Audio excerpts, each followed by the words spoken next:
قال كذا حال الزمن كل يوم يتغير ويتقلب، وفي هذا الزمن دنيا الندم ماشي عليها امان.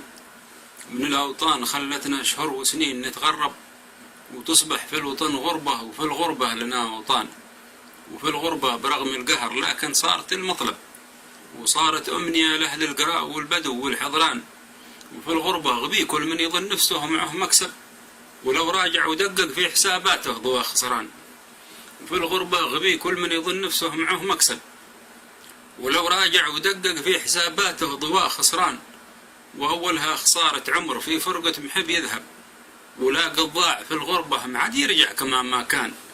كبير الفرق ما بين الذي شرق وذي غرب، مثيل الفرق ذي بين السماء والقاع للإنسان. مثيل الفرق ذي بين السماء والقاع للإنسان. وثانيها يظل المغترب محسور ومعذب، وفي غربته تنقص كفته ويخف في الميزان، ولا حاجة تجيله حسب ما يهوى وما يرغب. يظل مهما في الغربة كسب دايم وهو مهتان، ولا له راي أو قيمة، يظل مهزوز ومذبذب. يحس بالنقص في نفسه وهو ما فيه شيء نقصان، وهو صابر ومتحمل لأجل القوت والمشرب، وأجره في معاناته على ربه عظيم الشان. وأجره في معاناته على ربه عظيم الشان. وثالثها يبات الليل قلبه شوق يتلهب على موعد، وعساعة تلقى الأحباب بالأحضان، ويتخايل ويتمنى عساه البعد يتقرب، ويمسي طول ليله في حساب من حساباته وهو سهران، ويتساهن على يوم اللقاء، ويتساهن على يوم الفرج يدعي ويترقب، ويحسب بالدقائق والثواني غالب الأحيان.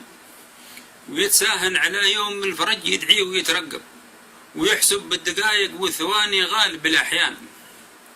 وعلى هذا المعدل كل ليلة هكذا تسحب، وهو عايش خيالاته يخيط في السماء قمصان، ولا قد ضاق في الحلة تعداها إلى المرقب، ولو كثرت همومه ما تعدى شارع الخزان. ولا قد ضاق في الحلة تعداها إلى المرقب، ولو كثرت همومه ما تعدى شارع الخزان. حياة المغترب بالمختصر يا ناس ما تعجب، وذي ما ذاقها يحسب بأن المغترب كسبان، وذي ما هو مصدق بيصدقها إذا جرب، ونا جربتها ولحقتها قطعة من النيران. وذي ما هو مصدق بيصدقها إذا جرب، ونا جربتها ولحقتها قطعة من النيران. برغم من غربتي في خير ديره أرضب ومتعب، ولكن رغم ذا يمسي ويصبح خاطري مليان. وختم القول باصلي على ذي هو سكن يثرب، محمد ذي بعثه الله يهدي ينسى والجان.